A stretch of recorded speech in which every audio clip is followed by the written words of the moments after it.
मैं बता रहा हूं, ये गलती गलती से भी मत करके आ जाना, बहुत सारे बच्चे यही गलती करते हैं। क्लास 9th में हो और आप लोगों के एग्जाम आने वाले हैं, इस सिचुएशन में हो, तो भैया कुछ ऐसी चीजें बताने वाला हूं जिसको अपने दिमाग में रखना। ये गलती गलती से भी मत करके आना, क्योंकि आपका एग्जाम पे डगमगा जाएगा। मैं आपको कुछ ऐसे मिस्टेक्स बताने वाला हूं जिसको बहुत ज्यादा बच्चे करते हैं और करने के बाद में पछताते हैं कि यार क्यों कर लिया यार, यार नहीं करना था यार। तो बाल को वंस अगेन, ये गलती गलती से भी मत करके आना। क्या गलती है, आइए बात करते हैं। सबसे पहले मैं बताऊं तो जो क्लास 9th है ना बाल को, क्लास 9 की एक फाउंडेशन क्लास होती है। क्लास 9 जो है एक फाउंडेशन क्लास होती है, आपका भविष्य इस पे डिपेंड करता है। क्योंकि भैया जो गलतियां आप इस पे करने वाले हो, क्या बोला मैंने, अभी सीख लो वरना 10th क्लास में डबल एफर्ट्स करना पड़ेगा। जो गलतियां आप यहाँ करते हो इग्नोर, वही गलतियां बाद में पड़ जाती हैं आपके लिए बहुत ज्यादा दिक्कत। तो समझना इस चीज को क्या, कि भैया इस चीज को ये सुधार लेना, क्योंकि अगला साल 1 महीने बाद ही आप 10th में आ जाओगे हैं। अरे 2025 में आ ही जाओगे ना, तो 2025 में अगर 10th में आ जाओगे तो अभी सुधार लो। क्या करना है जल्दी बता दो, क्या करना है। वे सबसे पहले टाइम मैनेजमेंट का ऑप्शंस। बहुत सारे बच्चे प्रभु इच्छा पे पढ़ते हैं। अरे भैया जब करना होगा तो कर लेंगे यार, क्यों परेशान कर रहे हो खुद को और मुझे भी। अरे कोई बात है यार, आपके पास 2 ढाई महीने भी नहीं बचे मुश्किल से, तो अभी क्या करें, अभी टाइम मैनेजमेंट करना स्टार्ट कर दो, क्योंकि टाइम मैनेजमेंट बहुत ज्यादा इंपॉर्टेंट है आपके लिए। टाइम मैनेजमेंट से एक तो ये चीज है कि आपको समझ में आएगा आप कितने सही हो, आपके पास कितना बैंडविड्थ, कितना टाइम है, आपको समझ में आएगा कि कितना टाइम वेस्ट करते हो, और आपको ये भी समझ में आएगा सिलेबस कितना बचा हुआ है। टाइम मैनेजमेंट एक बहुत ज्यादा जरूरी है जो 9th क्लास के बच्चे इग्नोर करते हैं। तो गलती से भी ये गलती मत करके आ जाना कि भैया आप टाइम मैनेजमेंट को इग्नोर कर रहे हो। टाइम मैनेजमेंट इग्नोर करने वाली चीज नहीं होती। अगर आपने अभी टाइम की कीमत नहीं की तो भैया 10th में 10 आपकी कीमत नहीं करेगा। सच बात है ये। तो अभी आपको क्या करना है, अभी आपको टाइम मैनेजमेंट को बहुत ज्यादा अच्छा करना है। याद रखना ये चीज कि भैया टाइम मैनेजमेंट करो। सर टाइम मैनेजमेंट कैसे करें, अरे सिलेबस बांट लो, जो सिलेबस है उसको बांट लो। सर कैसे बांटे, 3 हिस्से में बांट लो, एक रेड, एक ब्लू, एक ग्रीन। जो चैप्टर बिल्कुल नहीं आते रेड में, जो चैप्टर 50% आते हैं ब्लू में, जो चैप्टर 100 या 90% आते हैं ग्रीन में। फिर क्या करो, इसी हिसाब से टाइम मैनेजमेंट करो कि भैया किसको ज्यादा समय देना, किसको कम समय देना, किसको समय नहीं देना। ठीक है, समय तो क्या हर किसी को देना, मैं आपको बता दूं। तो टाइम मैनेजमेंट से ना आपका सिलेबस कंप्लीट होता है।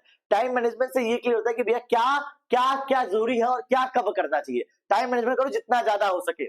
इसके बाद बेसिक को इग्नोर करना। रहे भैया बेसिक जो है रूट है, ओरिजिन है, तो आप जो है अपने बेसिक्स को इग्नोर ना करें, क्योंकि यही जो बेसिक्स है, अभी भले ही बेसिक है लेकिन बाद में एडवांस बन जाते हैं। यही यही बेसिक 10th क्लास में जाके एडवांस बन जाते हैं। तो अभी जो है बेसिक को इग्नोर मत करना, वरना बाद में पछताओगे। तो ध्यान रखना कि जो जो टॉपिक दिख रहा है उस सबको करो, छोटी मोटी चीजें भी करो, बड़ी बड़ी चीजें भी करो, बेसिक को इग्नोर मत करो चाहे कुछ भी हो जाए। इसके अलावा भैया और क्या करें, राइटिंग प्रैक्टिस को अंडररेट करना है। लिखता कौन है सर इंग्लिश को, कहानियां पढ़ के आ जाएंगे, नहीं भाई साहब लिखो, जितना ज्यादा हो सके उतना ज्यादा लिखो। मुझसे किसी ने कहा था हाथों को याद होता है, हाथों को, तो अगर हाथों को याद होता है ना तो लिखना पड़ेगा। हम लोग क्या करते हैं, रटते मारते हैं, अरे भैया ये, अरे भैया, अरे भैया। रट के क्या कर लोगे, अभी आप रट लोगे कल भूल जाओगे, और जिंदगी में तो बिल्कुल भूल जाओगे। और मैंने आपको बताया ना रूट है भैया, 9th रूट है, फाउंडेशन है आपके 12th का, 11th का, 10th का। तो जब यही फाउंडेशन है तो इस फाउंडेशन को भी ठीक करो ना, अभी अच्छा करो। अच्छा कैसे होगा, लिख के प्रैक्टिस करने से। जितना ज्यादा लिखोगे उतना ज्यादा आंसर क्लियर होगा, जितना ज्यादा लिखोगे उतना ज्यादा याद होगा। लिखना बहुत ज्यादा जरूरी है। Keep it in your mind, जितना ज्यादा हो सके उतना ज्यादा लिखो, बहुत ज्यादा जरूरी है लिखना। ये बात ध्यान रखो, लिखोगे नहीं तो नंबर नहीं मिलेंगे, लिखोगे नहीं तो नंबर नहीं मिलेंगे। कई बार क्या होता है ना कि हम स्पेलिंग्स की मिस्टेक भी करते हैं, बेसिक स्पेलिंग मिस्टेक, क्यों, लिखने की प्रैक्टिस ही नहीं, कर ही नहीं पा रहे हैं। कौन करेगा, आलस आता है, हो गया 200 दिन आलस कर लिया, 100 दिन बचे हैं। अब आलस मत करो, अब बस लिखो, जितना ज्यादा लिख सकते हो उतना ज्यादा लिखो, क्योंकि यही आपके नंबर दिलाएगा। तो चाहे कुछ भी हो जाए, राइटिंग प्रैक्टिस को इग्नोर मत करो, और ना करना यार जरूरी है भाई। राइटिंग राइटिंग प्रैक्टिस करना बहुत जरूरी है, ध्यान रखो इस चीज को, राइटिंग प्रैक्टिस को इग्नोर मत करो, इंपॉर्टेंट है ये। ठीक है जी, ये करो जितना ज्यादा हो सके, जितना ज्यादा हो सके। इंग्लिश को लास्ट मोमेंट पर छोड़ना या पकड़ना, दोनों ही मुश्किल है, दोनों ही खराब है। इंग्लिश अभी नहीं, मैथ्स करेंगे, करो। इंग्लिश अभी नहीं सर, साइंस करेंगे, कर लो। इंग्लिश एसएसटी जरूरी है सर, कर लो। इंग्लिश एंड में अब कुछ नहीं कर पा रहे, तो भैया हम लोग क्या करते हैं, हम लोग इंग्लिश को ना लास्ट मोमेंट के लिए छोड़ देते हैं। लास्ट मोमेंट पर लास्ट मोमेंट के लिए छोड़ना, कह रहे हैं एंड में करेंगे इंग्लिश को, यार इंग्लिश कौन पढ़ रहा है, इंग्लिश को पढ़ने की कहानी है, इतना समरी रख लेंगे। तो भैया इंग्लिश को लास्ट मोमेंट पे छोड़ना कि बाद में करेंगे, एग्जाम आएगा तब करेंगे, सबसे बड़ी गलती है। और इसमें भी एक गलती है क्या सर, मेरे को इतने डीएम आते हैं पर्सनली, सर समरी याद कर ले तो चलेगा। भाई क्यों चलेगा, समरी याद करने से बिल्कुल नहीं चलेगा। अगर तुमने समरी याद कर ली तो तुम ये सोचोगे तुम आंसर बोल्ड कर पाओगे, नहीं। समरी से एक आध चीजें ठीक है, समरी से फायदा होता है कि आप किसी भी क्वेश्चन में किसी भी चीज को छेप सकते हो, लेकिन अगर आप टॉपर बनना चाहते हो और अपने फाउंडेशन को स्ट्रॉन्ग करना चाहते हो, समरी से कुछ नहीं होगा। समरी आपको सिर्फ एक हिंट देता है, पर डिटेलिंग आपको करनी पड़ती है, चैप्टर्स को पढ़ के याद करके लिख के। समरी से कुछ नहीं होने वाला, डिटेलिंग करो, लिखो, प्रैक्टिस करो। तो प्रैक्टिस करने के लिए क्या करना पड़ेगा, इंग्लिश को अभी से पढ़ना पड़ेगा। इंग्लिश को चाहे कुछ भी हो जाए लास्ट मोमेंट के लिए मत छोड़ना। वो होता है ना वो मिस्टर बीस्ट जो आजकल चल रहा है ना, मैं आपको बताने वाला हूं, तो भैया इंग्लिश को मत छोड़ना, क्योंकि अगर इंग्लिश को छोड़ा तो भैया बताने लायक नहीं बचोगे। ठीक है, ध्यान रखना चीज, इंग्लिश को किसी भी हालत में नहीं छोड़ना है।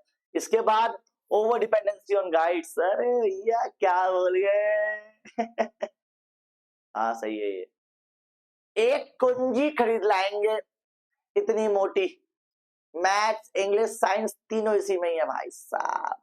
5 क्वेश्चन पढ़ेंगे, 5 सारे आंसर वहीं से करेंगे। अरे क्या चाह रहे हो, क्या चाह रहे हो, ये चीज मत करो। देखो गाइड अच्छी चीज है तभी बिक रही है, नो डाउट, लेकिन गाइड से ज्यादा पता अच्छा क्या है, क्वेश्चन बैंक। उससे अच्छा पता क्या है, सैंपल पेपर। गाइड मैंने भी खरीदी थी, चीटिंग भी कर लेते थे ना उस जमाने में तो गाइड मैंने भी खरीदी थी, क्या मतलब अभी भी कर रहे हो तुम लोग। गाइड खरीदने का फायदा होता है नो डाउट, लेकिन गाइड खरीदने से ही फायदा होता है ये नहीं कहूंगा मैं। इसके अलावा सैंपल पेपर खरीदने से ज्यादा फायदा होता है, क्वेश्चन बैंक खरीदने से ज्यादा फायदा होता है।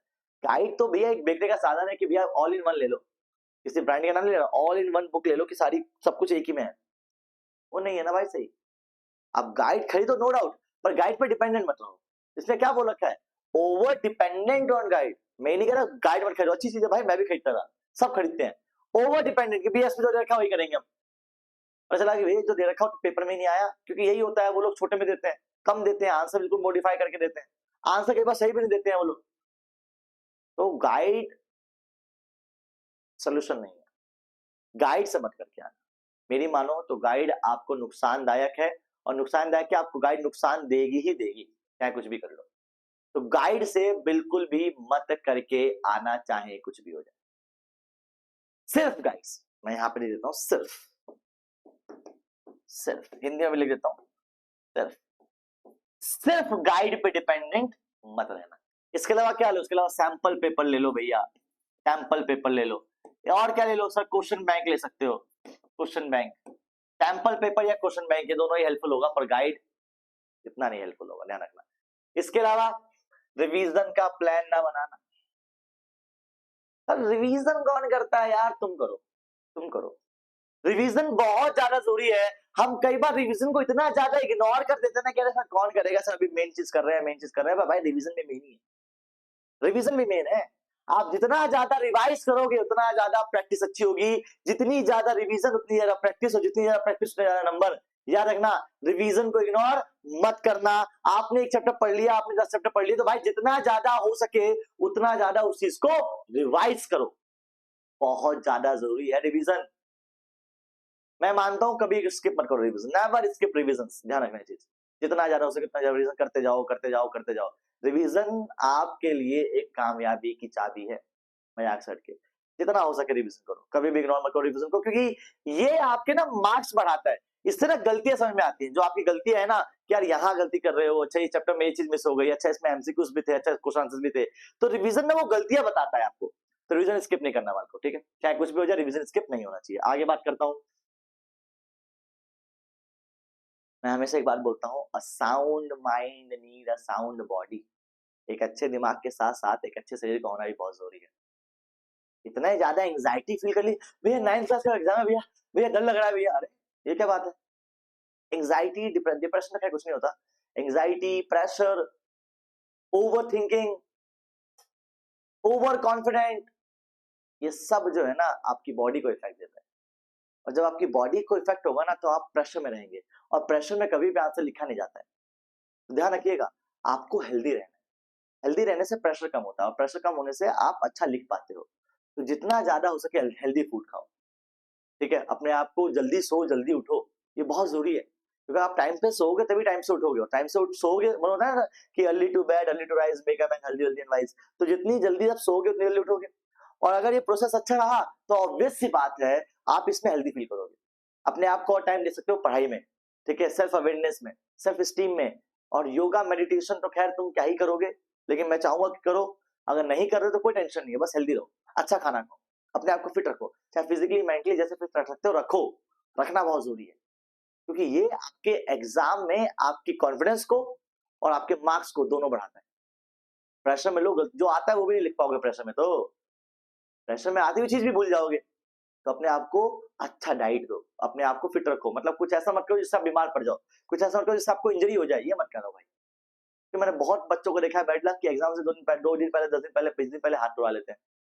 क्या करते भैया, भाग रहे थे, क्यों भाग रहे थे, रनिंग कर रहे थे भैया, लो खत्म, बीमार पड़ के क्या खाना खा लिया, रात को इतना खा लिया कि सुबह लूज मोशन हो गया, रात को इतना पढ़ लिया सुबह सो गए। अरे भाई, प्रॉपर स्लीप साइकिल रखो, प्रॉपर फूड साइकिल रखो, सब कुछ प्रॉपर रखो ताकि आप हेल्दी रहो। हेल्दी रहोगे प्रेशर कम रहेगा, प्रेशर कम रहेगा तो नंबर ज्यादा आएंगे, ठीक है जी। इसके साथ साथ smart study not hard study बहुत कॉमन है, माइंड मैप बनाओ, माइंड मैप बनाने से जो चीजें और आसान होंगी। स्मार्ट स्टडी करना आपके आंसर को और अच्छा करता है, स्मार्ट स्टडी करो नॉट हार्ड स्टडी, ध्यान रखना चाहिए। स्मार्ट स्टडी आपकी चीजों को और अच्छा करता है, माइंड मैप बनाओ, सैंपल पेपर्स खरीदो, क्वेश्चन बैंक खरीदो, आंसर को अच्छे तरीके से लिखो, की पॉइंट्स लिखो, डिवाइड्स मतलब चैप्टर्स को डिवाइड कर दो पार्ट्स में।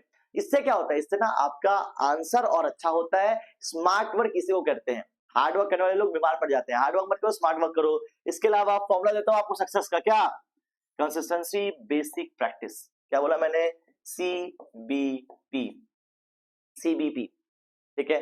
तो CBP अगर आप करते हो, कंसिस्टेंसी बेसिक एंड प्रैक्टिस, तो आप कामयाब हो जाओगे, एक्सीलेंस में पहुंच जाओगे। ये 3 चीज है जो आपने अगर एक्सेप्ट कर लिया, आपने साथ में कर लिया, तो बहुत जल्दी आप जो है अपने 9th क्लास के एग्जाम को अच्छा कर सकते हो, सच में।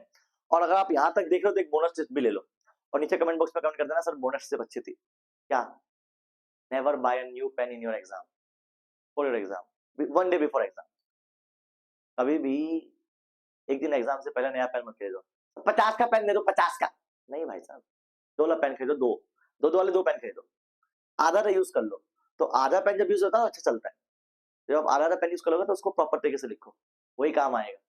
तो नया पेन मत खरीदना, पुराना पेन खरीदना, तो खरीदने इन द सेंस पुराने पेन का इस्तेमाल करना, और 2-3 पेन पुराने कर लेना ताकि लिखने में आसान है, ठीक है। एंड बस इन्हीं शब्दों के साथ मैं बोलूंगा कि all the very best for your exam. तब तक के लिए अच्छे से काम करो, माँ बाप को बड़ा नाम करो, till then do whatever you want to do man, but don't trouble your माता पिता और भारत माता। जय हिंद, जय Bharat, and don't forget to like my video.